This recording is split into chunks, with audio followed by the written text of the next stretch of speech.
ಓಂ ಶ್ರೀ ಗುರುಭ್ಯೋ ನಮಃ. ಫ್ರೆಂಡ್ಸ್, ಎಲ್ಲರಿಗೂ ನಮಸ್ಕಾರ. ಪ್ರೀತಿಯ ಮೇಷರಾಶಿಯ ಆತ್ಮೀಯ ಬಂಧುಗಳೇ, ಜ್ಯೋತಿಷ್ಯ ಶಾಸ್ತ್ರದ ಪ್ರಕಾರ ಮೇಷರಾಶಿಯು ರಾಶಿಚಕ್ರದ ಅತ್ಯಂತ ಮೊದಲನೆಯ ರಾಶಿಯಾಗಿದ್ದು, ಇದರ ಅಧಿಪತಿ ಶೌರ್ಯ ಮತ್ತು ಪರಾಕ್ರಮ ಸಂಕೇತವಾದ ಮಂಗಳ ಗ್ರಹ ಆಗಿದ್ದಾನೆ.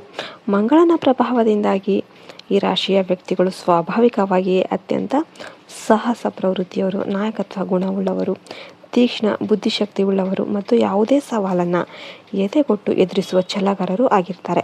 ಪ್ರಸ್ತುತ ಮೇಷರಾಶಿಯಲ್ಲಿ ಮಂಗಳನ ಬಲಿಷ್ಠ ಸ್ಥಿತಿ ಹಾಗೂ ಶನಿದೇವನ ನಕ್ಷತ್ರ ಬದಲಾವಣೆಯ ಪ್ರಕ್ರಿಯೆಗಳು ಜಾಗತಿಕವಾಗಿ ಮತ್ತು ವೈಯಕ್ತಿಕವಾಗಿ ದೊಡ್ಡ ಮಟ್ಟದ ಪ್ರಭಾವವನ್ನು ಬೀರ್ತಾ ಇವೆ. ಗ್ರಹಗಳ ಈ ಮಹತ್ತರ ಸಂಚಾರದ ಪರಿಣಾಮವಾಗಿ ಮೇಷರಾಶಿಯವರ ಜೀವನದಲ್ಲಿ ಒಂದು ಕಡೆ ಆಕಸ್ಮಿಕ ಧನಲಾಭ ಹಾಗೂ ವೃತ್ತಿ ಜೀವನದಲ್ಲಿ ಅಭೂತಪೂರ್ವ ಯಶಸ್ಸು ಸಿಗದಿದ್ದರೆ, ಮತ್ತೊಂದೆಡೆ ನಿಮ್ಮ ಅತಿಯಾದ ಆತುರ ಮತ್ತು ಕೋಪದ ಕಾರಣದಿಂದಾಗಿ ಕಣ್ಣೀರು ಆಗುವಂತಹ ಅಥವಾ ದೊಡ್ಡ ನಷ್ಟವನ್ನು ತಂದುಕೊಡುವಂತಹ 3 ಪ್ರಮುಖ ಘಟನೆಗಳು ಸಂಭವಿಸುವ ಸಾಧ್ಯತೆಗಳು ದಟ್ಟವಾಗಿ ಕಂಡುಬರ್ತಾ ಇವೆ. ಮೊದಲನೇದಾಗಿ, ಮೇಷರಾಶಿಯವರು ಮುಂಬರುವ ದಿನಗಳಲ್ಲಿ ಎದುರಿಸಬಹುದಾದ ಅತ್ಯಂತ ಗಂಭೀರವಾದ ಸಮಸ್ಯೆ ಅಂತಂದರೆ ಅವರ ಉದ್ವೇಗಭರಿತ ಮಾತುಗಳು ಮತ್ತು ಅತಿಯಾದ ವಿಶ್ವಾಸದಿಂದ ಉಂಟಾಗುವ ಸಂಬಂಧಗಳ ಬಿರುಕು. ನೀವು ಸ್ವಭಾವತಃ ತೀಕ್ಷ್ಣತೆ, ನೇರ ನುಡಿಯುವವರಾಗಿದ್ದರೂ ಕೂಡ ನಿಮ್ಮ ಮಾತುಗಳಲ್ಲಿನ ತೀಕ್ಷ್ಣತೆ ಮತ್ತು ಕಠೋರತೆ ಎಷ್ಟೋ ಬಾರಿ ಎದುರಿಗೆ ಇರುವವರ ಮನಸ್ಸನ್ನು ತೀವ್ರವಾಗಿ ನೋಯಿಸುತ್ತೆ. ಮುಂಬರುವ ದಿನಗಳಲ್ಲಿ ನಿಮ್ಮ ಕಾರ್ಯಕ್ಷೇತ್ರದಲ್ಲಿ ಅಥವಾ ಕುಟುಂಬದಲ್ಲಿ ನಿಮ್ಮ ಆಲೋಚನೆಗಳನ್ನು ಇತರರ ಮೇಲೆ ಬಲವಂತವಾಗಿ ಹೇರೋದಕ್ಕೆ ಪ್ರಯತ್ನಿಸುವುದರಿಂದ ದೊಡ್ಡ ಮಟ್ಟದ ವಿರೋಧವನ್ನು ಎದುರಿಸಬೇಕಾಗಬಹುದು. ನಿಮ್ಮ ಕಚೇರಿಯಲ್ಲಿ ಸಹೋದ್ಯೋಗಿಗಳೊಂದಿಗೆ ಅಥವಾ ಮೇಲಾಧಿಕಾರಿಗಳೊಂದಿಗೆ ಅನಾವಶ್ಯಕವಾಗಿ ವಾದ ವಿವಾದಗಳಿಗೆ ಇಳಿಯೋದ್ರಿಂದ ನಿಮ್ಮ ಸುದೀರ್ಘ ಶ್ರಮಕ್ಕೆ ಕಪ್ಪು ಚುಕ್ಕೆ ಬರಬಹುದು. ಇಂತಹ ಸಂದರ್ಭದಲ್ಲಿ ನಿಮ್ಮ ಆಪ್ತ ವಲಯದವರೇ ನಿಮ್ಮನ್ನು ದೂರ ಇಡೋದಕ್ಕೆ ಪ್ರಯತ್ನ ಮಾಡ್ತಿರ್ಬೋದು. ಇದು ನಿಮ್ಮ ಆಂತರಿಕ ಬೇಸರವನ್ನು ಹೆಚ್ಚಿಸಲಿದೆ. ಜ್ಯೋತಿಷ್ಯ ಶಾಸ್ತ್ರದ ಪ್ರಕಾರ ನೀವು ಈ ಸಮಯದಲ್ಲಿ ನಿಮ್ಮ ಕೋಪ ಮತ್ತು ಆತುರದ ಸ್ವಭಾವಕ್ಕೆ ಸಂಪೂರ್ಣವಾಗಿ ಬ್ರೇಕ್ ಹಾಕಬೇಕಾಗುತ್ತೆ. ಯಾರೇ ನಿಮ್ಮನ್ನು ಪ್ರಚೋದನೆ ಮಾಡಿದರೂ ಕೂಡ ತಕ್ಷಣವೇ ಪ್ರತಿಕ್ರಿಯೆ ನೀಡದೆ ಮೌನವಾಗಿರೋದು ಮತ್ತು ತಾಳ್ಮೆಯನ್ನು ಕಾಯ್ದುಕೊಳ್ಳೋದು ನಿಮ್ಮ ಯಶಸ್ಸಿನ ಸೂತ್ರವಾಗಿರುತ್ತೆ. ಎರಡನೆಯ ಪ್ರಮುಖ ಘಟನೆ ನಿಮ್ಮ ಆರ್ಥಿಕ ನಿರ್ವಹಣೆ ಹಾಗೂ ಹಠಾತ್ ಹೂಡಿಕೆಗಳಿಗೆ ಸಂಬಂಧಿಸಿದ್ದಾಗಿರುತ್ತೆ. ಮೇಷರಾಶಿಯವರು ಸಾಮಾನ್ಯವಾಗಿ ಯಾವುದೇ ಹೊಸ ಕೆಲಸ ಅಥವಾ ವ್ಯವಹಾರಕ್ಕೆ ಅತಿ ಬೇಗನೆ ಆಕರ್ಷಿತರಾಗ್ತಾರೆ.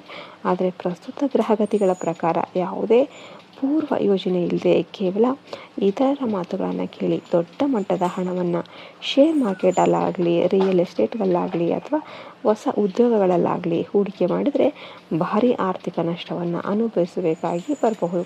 ನಿಮ್ಮ ಬೆನ್ನ ಹಿಂದೆ ನಿಮ್ಮದೇ ಆಪ್ತರೆಂದು ನಟಿಸುವ ಕೆಲವು ವ್ಯಕ್ತಿಗಳು ನಿಮಗೆ ತಪ್ಪು ಮಾರ್ಗದರ್ಶನ ನೀಡಿ ನಿಮ್ಮ ಹಣಕಾಸಿನ ಪರಿಸ್ಥಿತಿಯನ್ನು ದುರ್ಬಲಗೊಳಿಸೋದಕ್ಕೆ ಪಿತೂರಿ ನಡೆಸುವ ಸಂಭವ ಇರುತ್ತೆ. ಇದರೊಂದಿಗೆ ಈ ಅವಧಿಯಲ್ಲಿ ಯಾರಿಗೂ ದೊಡ್ಡ ಮೊತ್ತದ ಸಾಲವನ್ನು ನೀಡೋದಕ್ಕೆ ಹೋಗಬೇಡಿ, ಯಾಕೆಂದರೆ ಕೊಟ್ಟ ಹಣ ಮರಳಿ ಬರುವ ಸಾಧ್ಯತೆ ತೀರಾ ಕಡಿಮೆ ಇರುತ್ತೆ.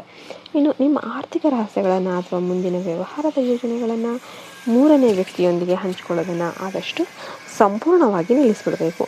3ನೇ ಆಘಾತಕಾರಿ ಘಟನೆ ನಿಮ್ಮ ಆರೋಗ್ಯ ಹಾಗೂ ಪ್ರಯಾಣದ ವಿಷಯದಲ್ಲಿ ನಿಮಗೆ ಆರೋಗ್ಯ ಹದಗೆಡುವ ಸಾಧ್ಯತೆ ಇರುತ್ತೆ. ಮಂಗಳನ ಅತಿಯಾದ ಉಷ್ಣ ಪ್ರಭಾವದಿಂದಾಗಿ ಈ ದಿನಗಳಲ್ಲಿ ನಿಮ್ಮ ತಲೆನೋವು, ರಕ್ತದೊತ್ತಡ ಹಾಗೂ ಅತಿಯಾದ ಆಯಾಸದಂತಹ ಸಮಸ್ಯೆಗಳು ಕಾಡಬಹುದು. ಮಾನಸಿಕ ಒತ್ತಡದ ಕಾರಣದಿಂದಾಗಿ ಸರಿಯಾದ ನಿದ್ದೆ ಇಲ್ಲದೆ ಇರೋದು ನಿಮ್ಮ ದೈನಂದಿನ ಕೆಲಸದ ಮೇಲೆ ಪರಿಣಾಮ ಬೀರಬಹುದು. ಇದರೊಂದಿಗೆ ನೀವು ವಾಹನ ಚಾಲನೆ ಮಾಡಬೇಕಾದ್ರೆ ಅತ್ಯಂತ ಜಾಗರೂಕರಾಗಿರಬೇಕು. ಆತುರದಲ್ಲಿ ಅಥವಾ ಮೊಬೈಲ್ ಬಳಸುತ್ತಾ ವಾಹನ ಚಲಾಯಿಸುವುದರಿಂದ ಸಣ್ಣ ಪುಟ್ಟ ಅಪಘಾತಗಳು, ದೈಹಿಕ ಗಾಯಗಳಾಗುವ ಅಥವಾ ವಾಹನಕ್ಕೆ ಹಾನಿಯಾಗಿ ದೊಡ್ಡ ಮಟ್ಟದ ದಂಡ ತೆರಬೇಕಾದ ಪರಿಸ್ಥಿತಿ ಬರಬಹುದು.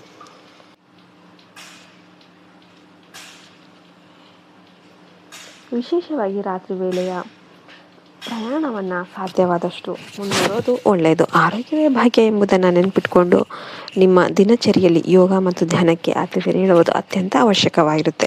ಆದರೆ ಮೇಷರಾಶಿಯವರು ಕೇವಲ ಈ ಸವಾಲುಗಳನ್ನು ನೋಡಿ ಧೃತಿಗೆಡಬೇಕಾಗಿಲ್ಲ, ಯಾಕೆಂದರೆ ಅದೇ ಅವಧಿಯಲ್ಲಿ ನಿಮ್ಮ ರಾಶ್ಯಾಧಿಪತಿಯಾದ ಮಂಗಳನ ಅನುಗ್ರಹದಿಂದಾಗಿ ನಿಮ್ಮ ಜೀವನದಲ್ಲಿ ಕೆಲವು ಅದ್ಭುತವಾದ ಧನಾತ್ಮಕ ಬದಲಾವಣೆಗಳು ಹಾಗೂ ಸುವರ್ಣ ಅವಕಾಶಗಳು ಎದುರಾಗುತ್ತೆ. ಉದ್ಯೋಗ ರಂಗದಲ್ಲಿ ದೀರ್ಘಕಾಲದಿಂದ ಬಡ್ತಿ, ಪ್ರಮೋಷನ್ ಸಿಗುತ್ತೆ. ವರ್ಗಾವಣೆಗೆ ಕಾಯ್ದಿದ್ದವರಿಗೆ ಅತ್ಯಂತ ಶುಭ ವಾರ್ತೆ ಸಿಗುತ್ತೆ. ನಿಮಗೆಲ್ಲರಿಗೂ ಕೂಡ ಈ ವಿಡಿಯೋ ಇಷ್ಟ ಆದರೆ ವಿಡಿಯೋಗೆ ಒಂದು ಲೈಕ್ ಕೊಟ್ಟು ಜೈ ಶ್ರೀರಾಮ್ ಅಂತ ಕಮೆಂಟ್ ಮಾಡೋದನ್ನ ಮರಿಬೇಡಿ. ಜೈ ಹಿಂದ್, ಜೈ ಭಾರತ್ ಮಾತೆ. ಹರಿ ಓಂ ತತ್ಸತ್. ಸರ್ವೇ ಜನ ಸುಖಿನೋ ಭವಂತು.